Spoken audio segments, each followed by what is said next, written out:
All right, welcome back to the mcgolfshop, where we talk about club reviews, club repairs, and club fittings.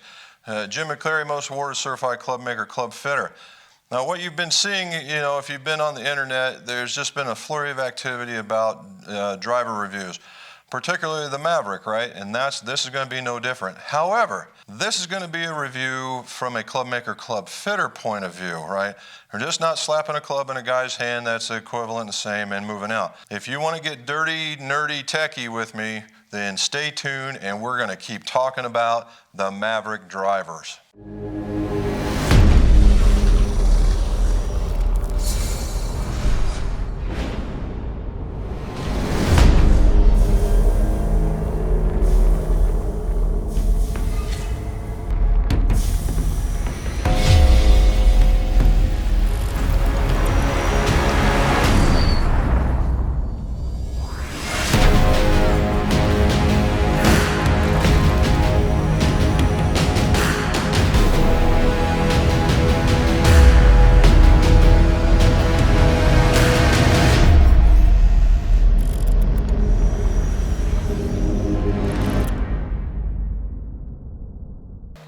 Whoosh.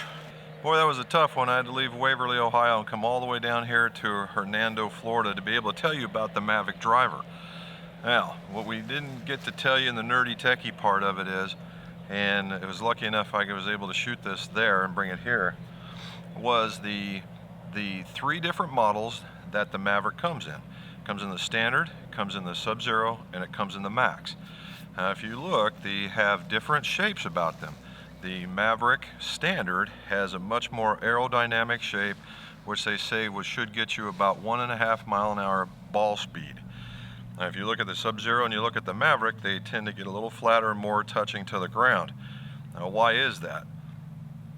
There's really no explanation. However, you'll see that both the Sub-Zero and the Max have two weights in them. Right? The Sub-Zero, as it always has been, has one closer to towards the face so that it can, reduce the spin. The other one in the Max has one closer to the heel, and that one's to help you draw the ball or get the ball closed, hence Max. Now, they're both two weights, they're both two different sizes in order to get the type of balance that you're looking for. Now, I can say from experience that I've already used the Sub-Zero and I put a heavier weight into the front, and I already had a heavier weight because I was using a shorter club.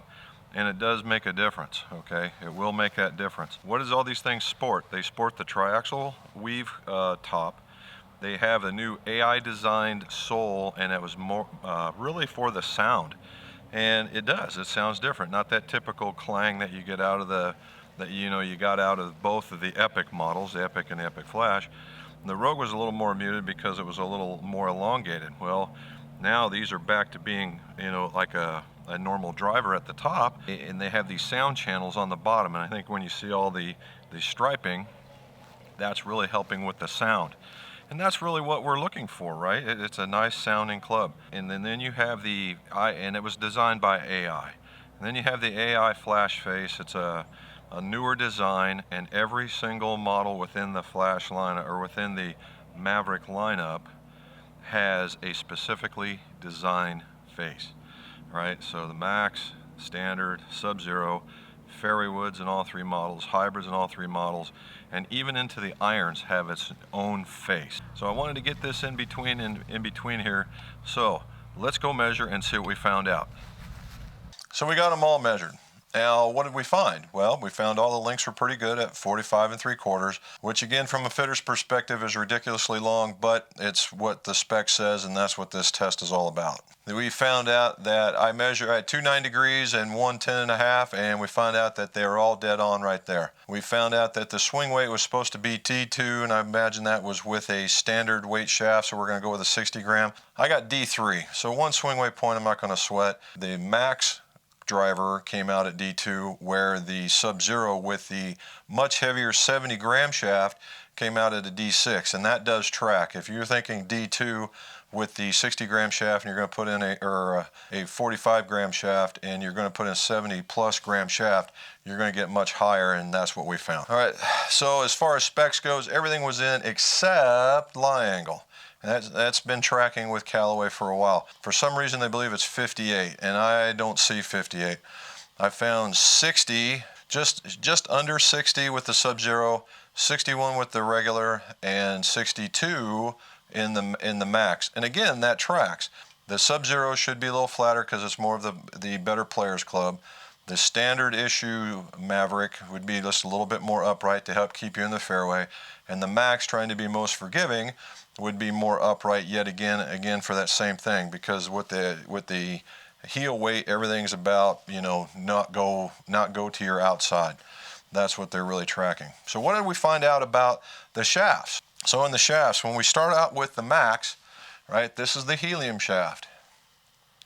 Right, the helium shaft from UST. And I like UST. I've been a dealer of theirs for a long time. The helium shaft is a very lightweight, very stout shaft, and at 45 grams, the flex came in just as it said it was supposed to be, which to me would tell me that the butt end is just a hair softer, and that's for helping bring the whole club around.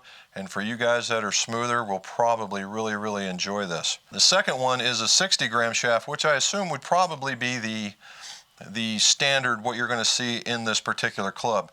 And the reason being is, if you look at the logoing, it also has the burnt orange type offerings on it, so it really marries up good with the club.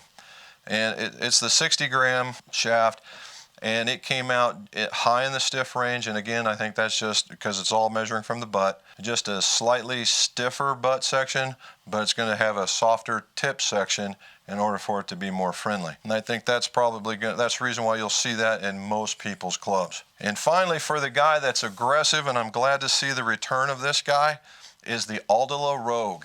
All right. So the Aldila Rogue. So Callaway spreading the love, right? They got a lightweight UST, they got a standard Project X, and they got a heavyweight, and they got a 60-gram or two in the Rogue for the guy that's a little more aggressive, late release, or that kind of thing. And they're all a good look. You know, this is a pretty cool paint job. It's, you know, what we've come to expect from the Rogue, and all the other ones. They all have their nice. The graphic design on it's actually pretty nice. So we're pretty close, right? The only thing that was truly really off was the lie angle, and it's, you know, I'm not going to get excited about lie angle on a driver, only because, well, it's not that big a deal until you're one of those guys that pushes your hands down, or you're up like that. Then it might be a bit of an issue. I think the clubs are always long. I always think the clubs are always long, especially the minute they get over 45.5 or 45. The minute they do that, I always think they're long. So that's just a personal issue on my part. Fitting, right? Go get the fitting, and that way you have the right length, and then you can get it weighted in order to make that happen. Now, speaking of weights, what I did find was that the Max and the regular club, the regular Mavrik, both weighed in the same, where the Sub-Zero came in about 5 grams heavier. Again, that tracks, whereas it should be. Now I got a Mavrik as well in the Sub-Zero. I changed it into from what my Epic Flash was, and my Epic Flash was much heavier because I told them I was going to make it shorter, and they gave me more weight. Well, they also included another weight to put towards the front, and I put that in, and now they're only 2 grams off, which is really came out to 1 swing weight. So we're going to test that. So we know what they're all about. We know how they came out. Now it's time for some testing. Let's go hit some balls. Okay, so we got back from hitting in the Country Club of Ocala. My cousin JP was able to take me out, and that was a grand thing because we have yet another, you know, good day of golf scheduled for tomorrow. However, with the break today, I wanted to finish this up. Now, do I have any real numbers to provide you other than what I ended up with? And no, I don't have any machine numbers. One thing we forgot to tell is that, you know, everybody's talking about, you know, everybody wants the more distance. Callaway this year has started to talk about more forgiveness, finding the way into the fairway. Now, last year I found that to be true, but they're now promoting it even more this year. So that's really what you need to keep in mind. Not only are you going to get some ball speed from the design of the head and the design of the face, but the face is also talking about forgiveness. So when you miss it out on the other than the center of the face, you should be in pretty good shape. Swamp boat.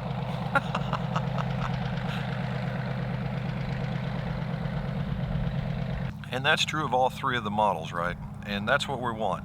and in order to be able to find it. Now you're going to find it also in the fairway woods, which this is the first model where the AI has really done different faces for all the fairway woods, the jailbreak for all the fairway woods, and different shapes for all the fairway woods. So you ought to see some, if you're a fairway wood guy, you ought to see some significant changes in that. Now they also have the hybrids, but I'm going to do that with the irons because I think they tend to go with the irons a little bit more. So what did we end up with? So how did it perform? That's really the real true question of this. And so I let it go for about 4 holes, and I really didn't wasn't paying attention too much because, well, it's been a month and you got to knock some rust off.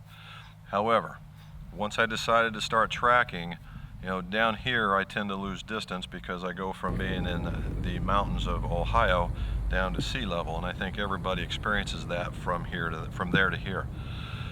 However, when I was hitting on the average between 250 and 260, and I would say the lion's share of it was carry.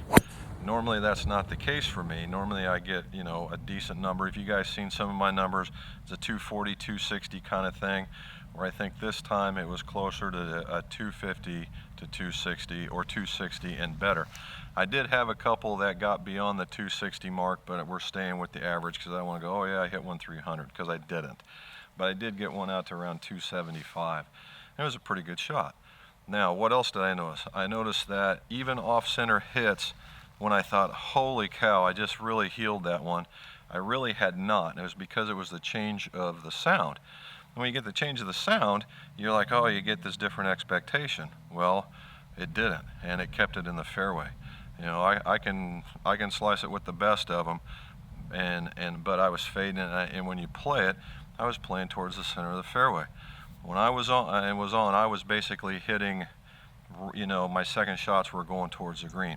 So that's exactly where we wanted. So did it create any bigger, better ball speed? I would say that it created a better flight. Is it going to make it bigger, better?